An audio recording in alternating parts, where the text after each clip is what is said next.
The F1 might currently be on a summer break, but one driver in particular doesn't seem to be catching any break. And that, of course, is none other than Daniel Ricciardo. The Australian driver has been at the receiving end of all of the drama that began with Sebastian Vettel announced his retirement. And although it's looking increasingly clear that he will hand over his McLaren race seat for the 2023 season to fellow Australian Oscar Piastri, recent developments appear to indicate that Ricciardo may be in a more difficult situation than most F1 fans anticipated. What is the current state of Daniel Ricciardo?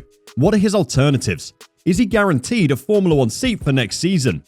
It's no secret that 8-time Grand Prix winner Daniel Ricciardo has been placed in a difficult position following the announcement that Alpine reserve driver Oscar Piastri has signed with McLaren to replace him for the 2019 season.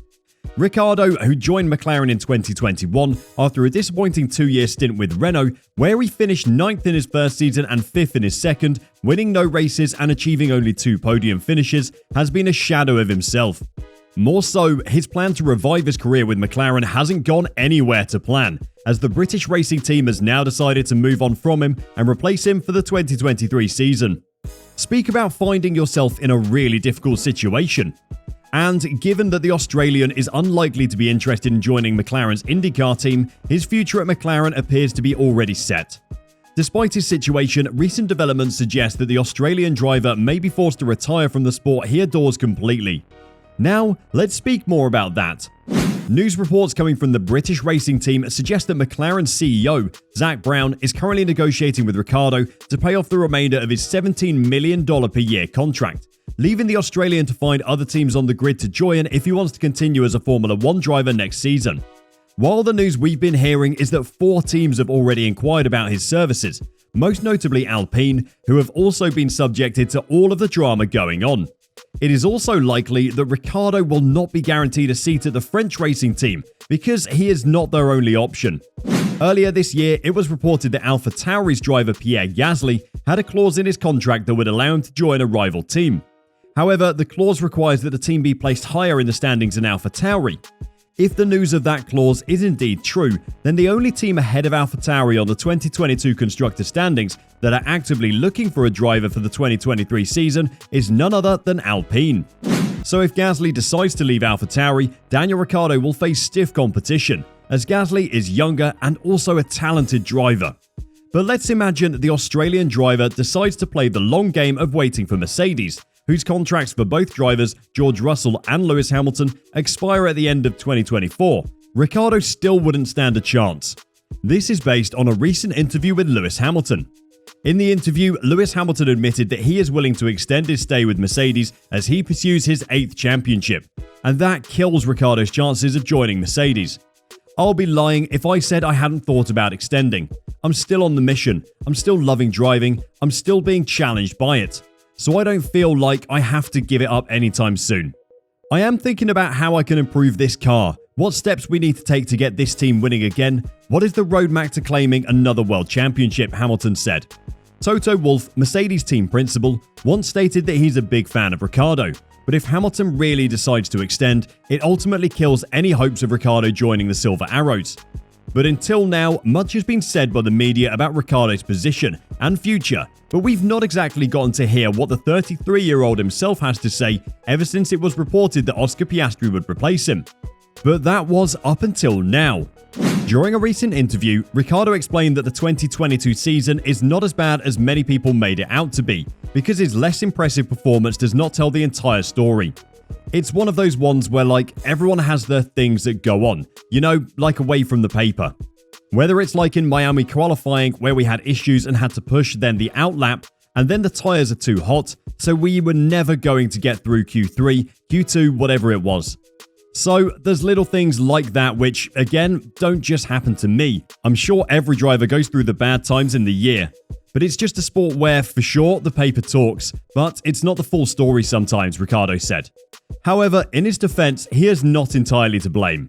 He didn't understand the McLaren racing car when he joined the team, and because of it, he struggled for the majority of the 2021 season, finishing 45 points behind his less experienced teammate Lando Norris. The FIA regulation of the car's design for the 2022 season didn't help his case this season, and he started the season battling coronavirus, which kept him out of the final preseason test in Bahrain. In addition, the MCL36 experienced brake overheating issues during the season opening race in Bahrain. His car failed mechanically in the Saudi Arabian Grand Prix, while his car was damaged in the first lap of the Imola race after colliding with Ferrari's Carlos Sainz. The Spanish Grand Prix driver was no better, and the same could be said for the Monaco Grand Prix, where his crash out the second free practice session was caused by the team setup. As a result, it's not surprising that he only scored points in 5 races, with his best performance coming in his home race, where he finished 6th and scored 8 points. Furthermore, he admitted that McLaren may have raised their expectations too high, which is why the British racing team appears to be very disappointed. He explained that the team expected him to join them and immediately start kicking ass, which may be why they're trying to get rid of him. This time last year, there was probably a little more head scratching from everyone. And I think that's because, the truth is, I think they just expected me to get into the team and kick ass. So there was probably still some pure head scratching, like, what's happening? And that was probably overriding what needs to happen. I'm just speculating, but maybe too much energy was put into whys and this and that before it was, what do we need to do now to make him feel better, said Ricciardo. He went on to say that he will not be getting his hopes up for the rest of the season and that he expects McLaren to be cautious as well. I'm always just a little cautious of how much to hope for, or how much to expect or wonder. You never know. I think that's everything, even if it's updates or whatever. If they're like, this is going to be 0.3 seconds, let's see it on track. Even if the team said, we've got an update this weekend that's worth a second, I'm not going to do cartwheels until the stopwatch says that. And obviously, that's nothing against the team. I just think it's important not to get too high in this sport, because it can certainly bring you back down just as quick.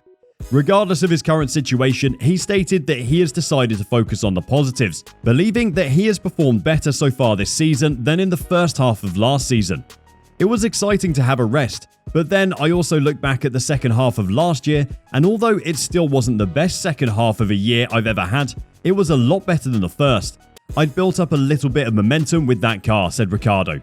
However, given his current situation with McLaren, Formula 1 journalist Peter Windsor has revealed that McLaren CEO Zak Brown faces a difficult situation in handling Daniel Ricciardo for the remainder of the season.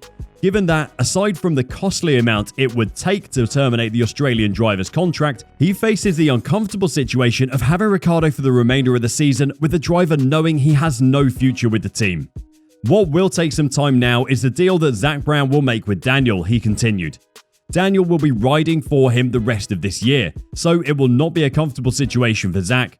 He's bound to regret the contract he drew up in the first place, which means Daniel now has so many options and he himself doesn't, said Windsor. Nonetheless, we'll be hoping that the 8-time Grand Prix winner returns to the grid next season and returns to his best self. Which Formula 1 team do you see Daniel Ricciardo racing for next season? Do you believe he still has a lot to offer? Or do you think he should retire like Sebastian Vettel? Please share your thoughts in the comments section. If you enjoyed this video, the next one on your screen is worth watching.